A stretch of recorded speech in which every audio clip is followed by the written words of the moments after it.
entender como é que o cérebro se adapta frente a diversos estímulos ambientais, um deles, por exemplo, é a aprendizagem. Quer entender o que acontece com o nosso cérebro ao longo do desenvolvimento e por que para um idoso é mais difícil aprender do que para uma criança? O que está acontecendo quando a criança aprende a andar, quando ela aprende a falar? Quer entender por que algumas doenças não têm cura, como por exemplo, doença de Parkinson, Alzheimer e esclerose múltipla, que são doenças que acometem o sistema nervoso central? E por que outras doenças têm cura, como o síndrome de Guillain-Barré ou as lesões periféricas em geral? Por que as lesões centrais normalmente não têm cura? O que acontece? Por que os neurônios do cérebro não se regeneram e os neurônios ali dos nervos cranianos conseguem regenerar? Qual que é a diferença? Qual que é a diferença de eu expor o meu filho a um ambiente propício à imaginação, à criatividade e à falta de estimulação? O que isso vai interferir na capacidade do cérebro e que muitas vezes reflete na fase adulta? Tudo isso e muito mais na nossa videoaula de hoje, Plasticidade Neuronal para você.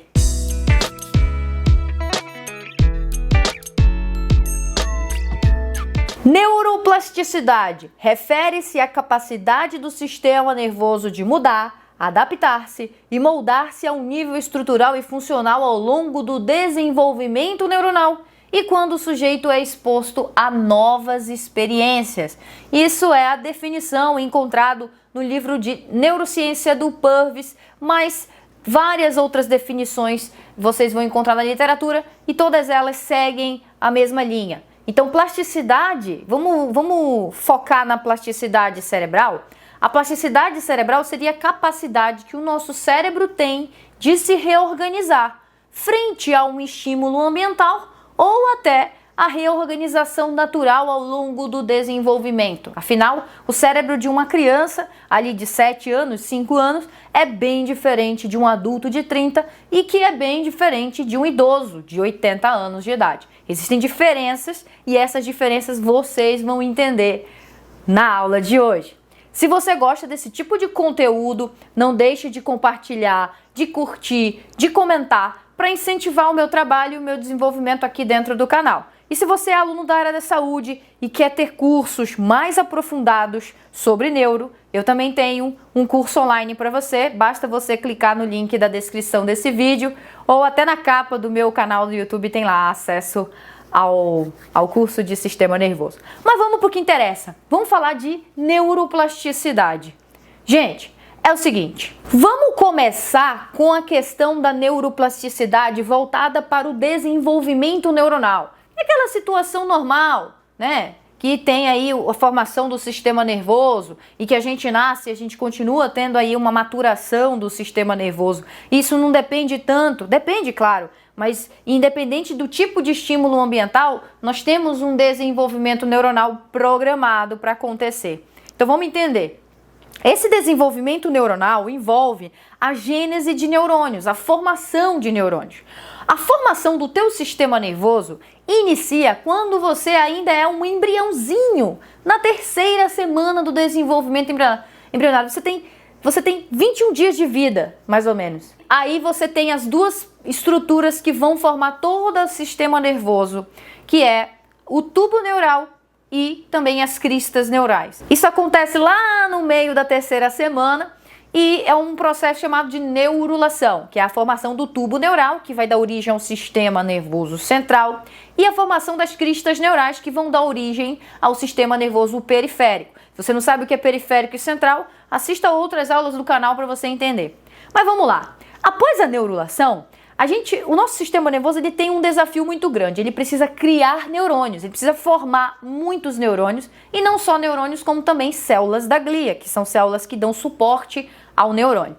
Nesse processo, a gente tem uma grande formação de neurônios ali durante o desenvolvimento embrionário, mas quando a gente nasce, os estudiosos afirmavam que o nosso sistema nervoso não era mais capaz de formar novos neurônios. Uma vez que eu nasci ali com aquela quantidade de neurônios, no máximo eu iria perder aqueles que eu formei, mas após o nascimento nós não seríamos mais capazes de produzir novos neurônios.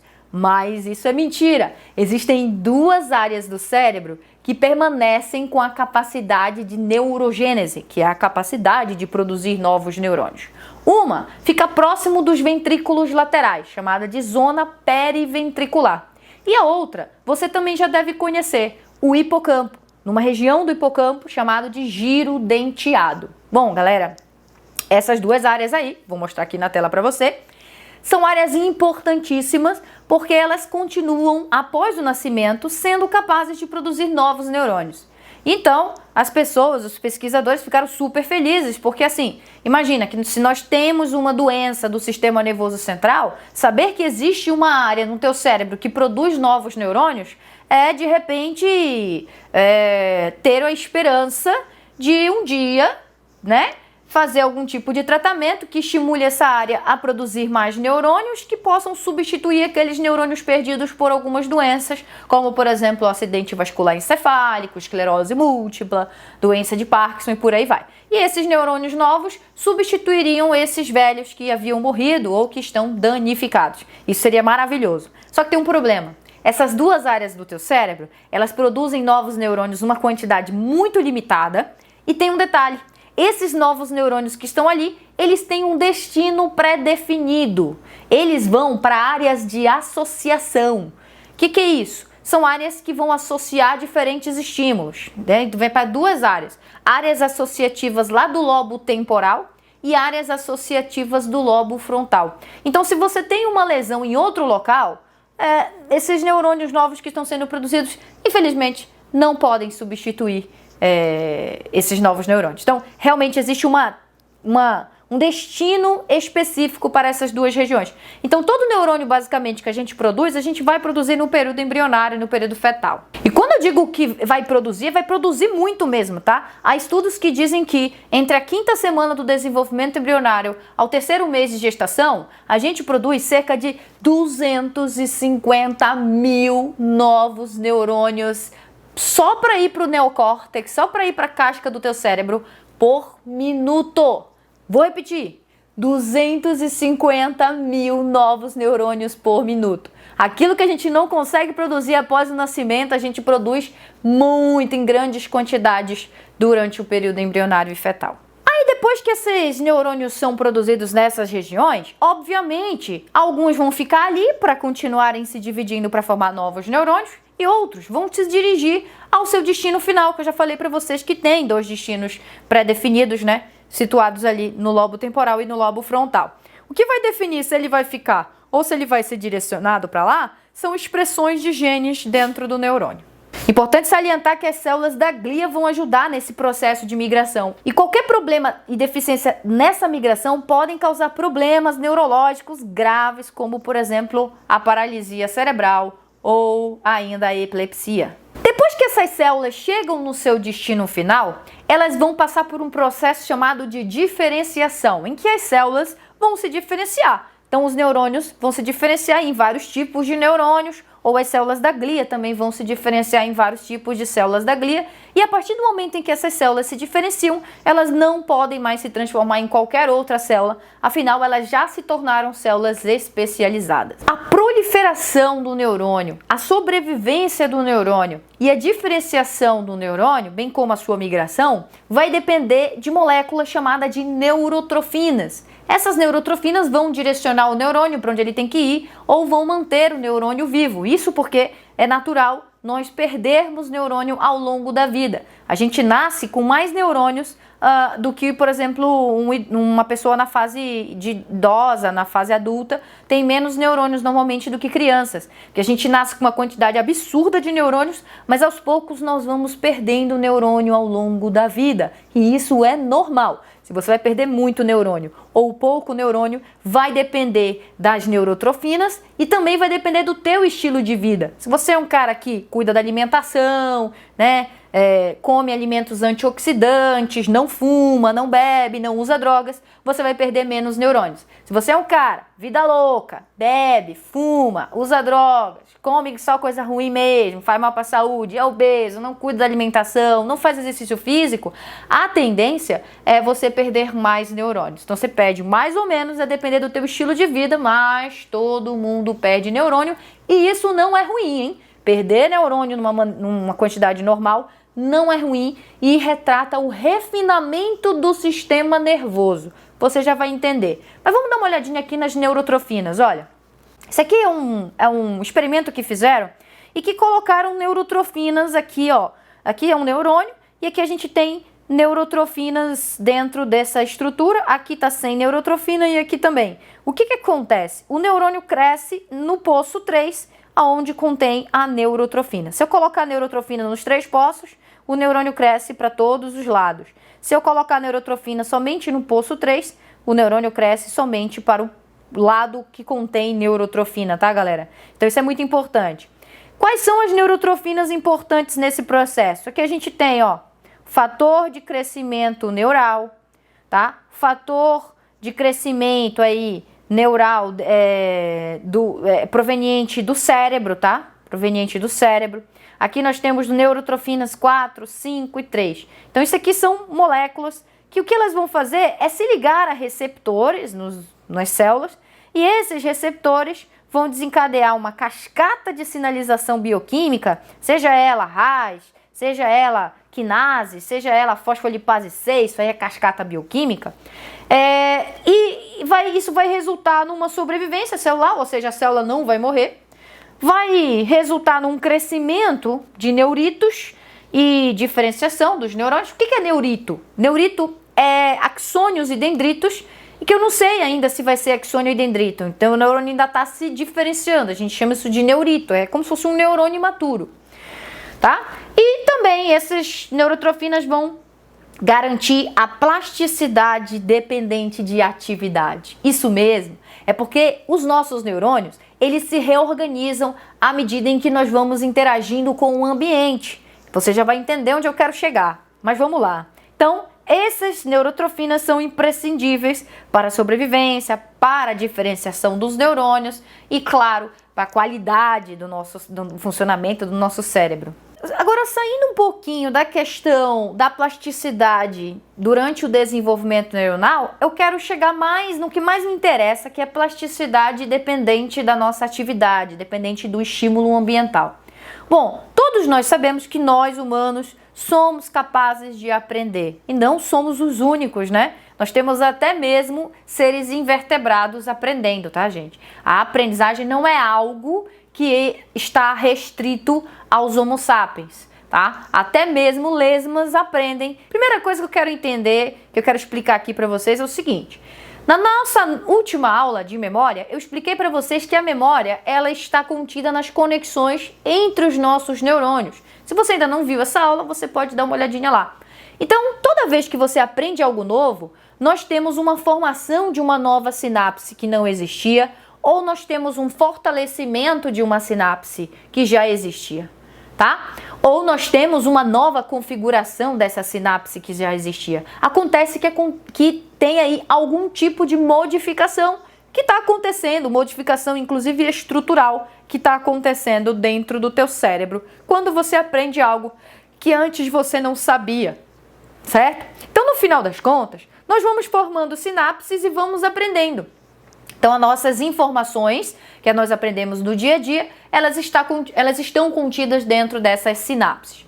Quando você não precisa mais dessa informação e nunca mais você foi atrás dessa informação, é uma informação que acaba se tornando inútil para o teu cérebro. E a tendência é essa sinapse enfraquecer ou até mesmo ela desaparecer. Os neurônios se desconectam e vão se conectar com outros neurônios carregando outras informações, e é isso a gente chama de esquecimento.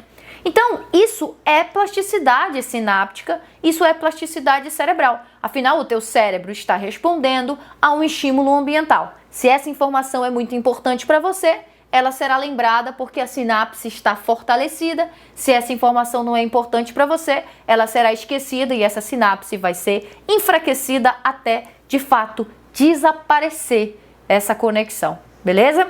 Muito bem. O fortalecimento de uma sinapse, do ponto de vista biomolecular, é você fazer essa sinapse, esse neurônio que está comunicando com outro neurônio, é você fazer essa sinapse ser mais sensível ou ela ser mais forte. Então, toda vez que um neurônio se comunica com o outro, nós temos a liberação de um neurotransmissor. Então, se você intensificar a liberação daquele neurotransmissor ou intensificar a quantidade de receptores que existem para receber esse neurotransmissor, você está fortalecendo essa sinapse. A sinapse está sendo fortalecida. E já se tem evidências que esse tipo de fortalecimento entre as sinapses é chamado de potenciação de longa duração, LTP. Vamos entender o que acontece. Dá uma olhadinha nessa imagem aqui, ó. Então aqui você está vendo axônios de neurônios pré-sinápticos se comunicando com dendritos de neurônios, então, pós-sináptico. Aqui nós temos uma sinapse. Aqui são receptores, tá? A gente tem alguns receptores, ele está dando um exemplo de receptores glutamatérgicos, tá? Então aqui a gente está vendo aqui o receptor NMDA e azulzinho o receptor AMPA. São receptores que respondem à presença do neurotransmissor glutamato. Quando o glutamato, vou mostrar aqui, ó. Quando o glutamato é liberado, ó, ele se liga nesses receptores, tanto AMPA quanto NMDA, e isso vai causar a abertura desses receptores, e com isso eles vão permitir, ó, a entrada de cálcio na célula pós-sináptica. E todo mundo sabe que cálcio, quando entra na célula, ela estimula essa célula, para que ela, enfim, desencadeie uma resposta e leve essa informação adiante. Acontece que quando nós temos a potenciação de longa duração, nós temos a exocitose, olha, de mais receptores, olha, que antes não estavam disponíveis no neurônio pós-sináptico e agora estão. Olha só o que acontece. Nesse momento, quando eu libero a mesma quantidade inicial de glutamato, eu não terei a mesma resposta, eu terei uma resposta aumentada. Afinal, o neurônio pós-sináptico está mais sensível à presença de glutamato, já que nele tem maiores concentrações de receptores. Isso faz com que a sinapse esteja fortalecida. E com isso, a gente diz que está acontecendo, por exemplo, a aquisição de uma memória que vai durar dias, semanas, meses, anos e até a vida inteira. Mas eu posso ter um outro tipo de estímulo ali, e esse estímulo pode ser um estímulo que vai enfraquecer, na verdade, essa conexão sináptica. É chamado de depressão de longa duração, tá? O LTD. Nesse momento, o neurônio pós-sináptico vai ficar mais insensível ao glutamato ou ao estímulo do neurônio pré, certo? Então aí a gente tem um enfraquecimento das sinapses. O LTD vai acontecer quando nós não estamos utilizando muito aquela sinapse está ali meio ociosa no teu cérebro e a tendência é teu cérebro se readaptar e, já que aquilo ali não está sendo utilizado, faz um LTD ali. Essa sinapse vai ficando cada vez mais fraca até que ela desapareça e essa informação então vai se perder, você não vai lembrar mais dela. Então nós produzimos potenciação de longa duração quando aprendemos e depressão de longa duração quando esquecemos. Isso é plasticidade sináptica. Outra coisa que nós observamos é que quando a gente nasce com uma quantidade gigantesca de neurônios e à medida em que nós somos crianças, nós vamos aprendendo palavras, vamos aprendendo a andar, vamos aprendendo sobre a vida e à medida em que nós vamos aprendendo, nós vamos estabelecendo sinapses. Mas, eventualmente, não haverá utilização de todas essas circuitarias no nosso cérebro. Então, o que acontece é um refinamento. As sinapses que são importantes ficam, as sinapses que não são importantes são destruídas ou eliminadas. Então, nós temos aquilo que a gente chama de rearranjos e modificações sinápticas, ou até mesmo nós temos a apoptose celular, que é a morte celular programada dos nossos neurônios. E a gente perde, sim, é natural, perdemos quantidades exorbitantes de neurônios a cada dia. Então, o que acontece é isso aqui, olha. Nós temos neurônios, esses neurônios se projetam para outros neurônios e os neurônios que não se projetam para ninguém, a tendência é que eles vão morrendo. E quem vai definir isso é a quantidade de neurotrofinas presentes no local. Também temos outros tipos de rearranjos aqui, olha. Por exemplo, eu tenho um neurônio A com o neurônio B se conectando com outro neurônio, cada um fazendo 3 sinapses aqui, e nós podemos de repente aumentar a conexão de B com essa célula-alvo, diminuir a conexão de A com essa célula-alvo. Isso é rearranjo. Então aqui nós temos 3 neurônios, os 3 neurônios estão conectando com as 3 fibras musculares e com o tempo, com a maturação, com a capacidade de reorganização, né, do sistema nervoso, nós temos um neurônio cada um inervando uma fibra. Isso é bom, porque isso aumenta o refinamento do controle sobre aquele músculo, já que agora eu tenho cada neurônio controlando uma fibra diferente. Isso vai, claro, ampliar a minha capacidade motora naquele local, daquele músculo, por exemplo. Tá? Então aqui nós temos um refinamento, uma maturação, e isso também é neuroplasticidade. Agora tem um detalhe, toda essa capacidade de reorganização, pessoal, ela é muito mais intensa nos primeiros anos de vida. Nós temos uma espécie de janela de plasticidade, né? Essa janela de plasticidade é um período no qual o nosso cérebro e o nosso sistema nervoso como um todo está mais propenso a modificações. Isso porque é natural, nós nascemos com um sistema nervoso altamente imaturo e ele vai ficar 100% maduro só quando a gente atinge 25 anos, 26 a 30 anos de idade.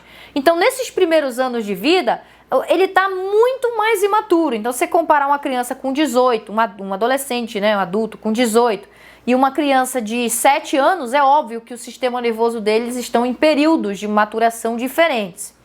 E aí o que acontece é que nesse primeiro momento aí, os primeiros 10 anos de vida nós temos um período muito intenso de modificações. Mais especificamente, o primeiro ano de vida, até os 5 anos, 6 anos de idade, nós temos um período crítico de plasticidade. Que é o quê? Nós temos uma capacidade gigantesca de formar novas conexões ou até de reorganizar essas conexões já existentes. Ou seja, é o período em que o nosso cérebro tem a maior plasticidade cerebral conhecida. Isso faz uma criança ser extremamente habilidosa em aprender coisas novas. Se colocar uma criança para fazer inglês, ela aprende rapidinho, né? Então, crianças têm maiores facilidades de aprender coisas novas porque ela está num período crítico de plasticidade. Quando a gente vai ficando mais velho, quando a gente vai atingindo a fase adulta, depois adulto avançado, até chegar na fase, né, idosa, o que acontece é que como o nosso sistema nervoso já está maduro, as nossas sinapses, elas estão mais ou menos condensadas, digamos assim, congeladas, digamos assim.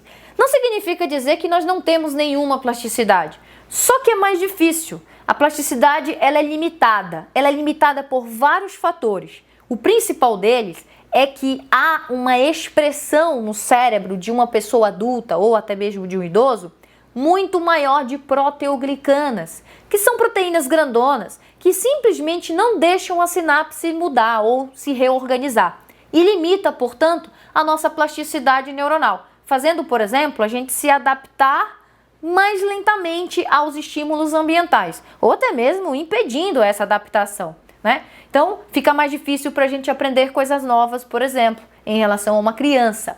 Na criança, essa expressão de proteoglicana ainda não é, né, satisfatória, ainda não é grande, então não impede essa reorganização que pode acontecer o tempo inteiro. Só tem que ter um detalhe, hein? Essa reorganização pode ser do bem, mas ela também pode ser do mal. Por isso que os primeiros anos de vida da criança são vitais, são importantíssimos, porque ela está na janela de plasticidade. Então, as suas sinapses podem se reorganizar para o bem ou elas podem se reorganizar para o mal. Há quem acredite que é nesse momento que há a formação da personalidade da criança e se tiver má adaptação do cérebro frente ao estímulo ambiental, nós podemos ter aí a criança psicopata, a criança depressiva, a criança esquizofrênica. É um período crítico de plasticidade onde problemas de comportamento vão aparecer em caso de plasticidade ruim, né, digamos assim, da reorganização ruim.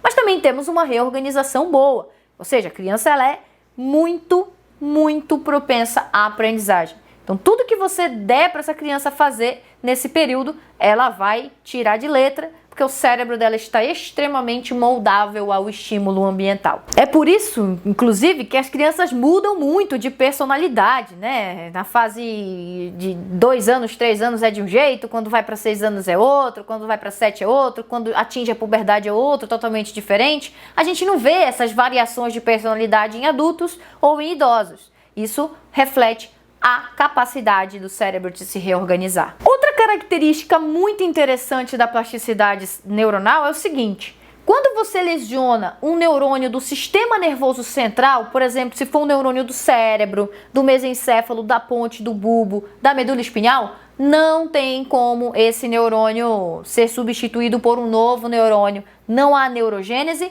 né, de forma satisfatória, né? Eu já falei que sim, só 2 coisas, 2 partes do cérebro que permanecem com essa capacidade, mas é limitada, e todo o resto não tem essa capacidade. E tem uma outra coisa: e se o neurônio lesionou, mas não morreu? Ele está ali inflamado, por exemplo, né? E está ali lesionado.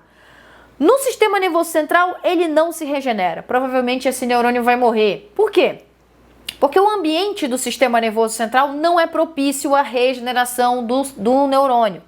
Uma das células que empatam isso são as próprias células da glia. São células que estão ali no tecido nervoso central e que produzem uma proteína que ficou sendo chamada aí de no-go, né? Não vá. É uma proteína que impede a regeneração dos axônios dos neurônios quando esses neurônios são lesionados. É por isso que, por exemplo, doenças que lesionam neurônios no sistema nervoso central não têm cura, porque esses neurônios não conseguem regenerar, em parte por conta das proteoglicanas, que estabilizam as sinapses, e a outra culpa também, proteína no-go, que impede essa regeneração.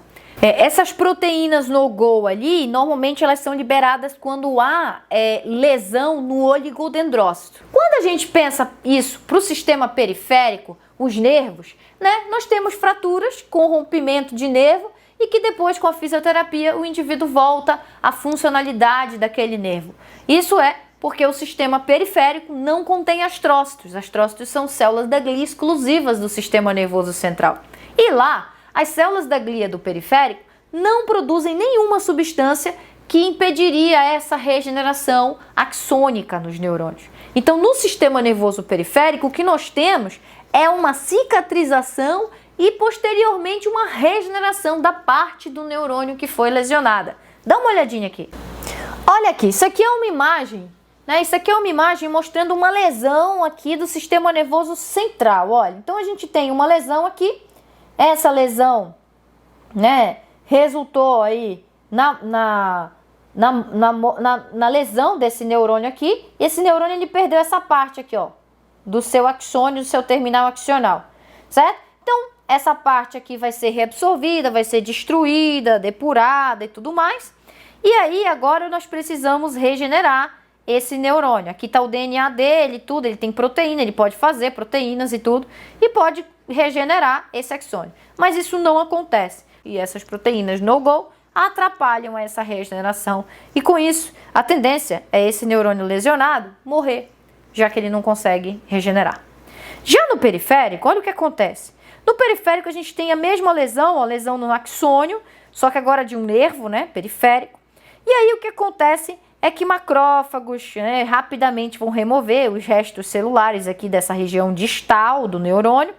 E nós temos a formação de uma cicatriz glial e depois essas células da glia promovem aí a liberação de fatores de crescimento e esses fatores de crescimento fazem o axônio desse neurônio lesionado se regenerar, certo? Então, as células de Schwann em proliferação promovem a regeneração axonal. A célula de Schwann é uma célula da glia, que está presente somente no sistema nervoso periférico. É isso que acontece, pessoal. Nós temos um ambiente propício à regeneração no periférico e não propício à regeneração no sistema nervoso central. Agora você deve estar se perguntando, né? Se período crítico é tão legal, né? Porque, enfim, o sistema nervoso está altamente propenso a se reorganizar, por que ele acaba? Existem vários fatores, né? O aumento da expressão de proteoglicanas é um deles e parece ser sempre uma coisa negativa, mas pensa comigo, se você está formando várias sinapses, né, numa velocidade incrível como é no período crítico, Se você continuar formando novas sinapses desse jeito na fase adulta, a gente ia ter uma fiação muito louca de conexões sinápticas entre diversos neurônios, o que poderia gerar uma espécie de curto-circuito, imagina só. Então nós temos que dar um break nessas novas formações sinápticas para preservar a fisiologia nervosa daquela região. Outra coisa que acontece é que o sistema nervoso, ele nos primeiros anos de vida não está maduro, mas depois ele vai maturar. E com a maturação do sistema nervoso, nós temos a maturação de sistemas GABAérgicos, que são sistemas que liberam GABA. GABA é um neurotransmissor, só que em vez dele excitar os neurônios, ele inibe, é um neurotransmissor inibitório. Então essas projeções inibitórias que vão se desenvolvendo e amadurecendo na fase adulta, elas limitam também essa reorganização sináptica dos neurônios. Inclusive, essa maturação GABAérgica, negativa, faz, por exemplo, o sistema nervoso central inibir alguns reflexos que são conhecidos por serem os reflexos primitivos, que são aqueles reflexos que você só encontra em bebê. Por que só existe em bebê? Porque o sistema nervoso está imaturo. Quando nós atingimos a fase adulta, que o sistema nervoso está maduro, esses circuitos GABAérgicos inibem o aparecimento desses reflexos. E quando nós temos alguma doença neurológica, pode aparecer esses reflexos na fase adulta, já indicando um problema no sistema nervoso, como é, por exemplo, o reflexo de Babinski, super conhecido entre profissionais da área da saúde. Incrível, não é? A capacidade que o sistema nervoso tem de se adaptar e de se reorganizar frente às situações ambientais. Essa adaptação dos nossos neurônios e do sistema nervoso é incrível e ela pode ser feita de uma maneira benéfica ou maléfica. Ela pode resultar em algo bom e ela pode resultar em algo ruim. Em algo bom, é quando você aprende coisas novas, a sua memória, a formação da sua personalidade, a aprendizagem em si. O lado ruim, eu já dei alguns aqui, mas eu posso dar outros.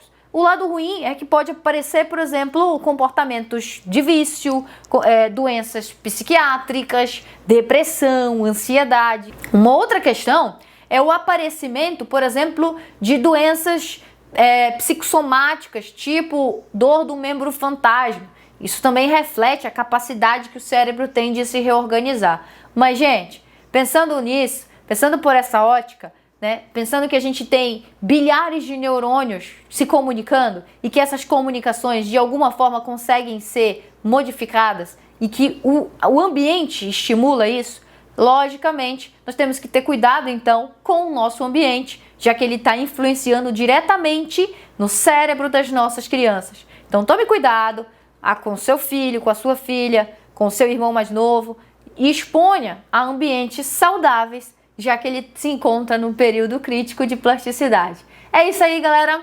Essa foi a nossa aula de plasticidade neural. Se você gostou, curta, compartilha, acompanhe toda semana, tem vídeo novo no meu canal. E até a próxima. Tchau, tchau!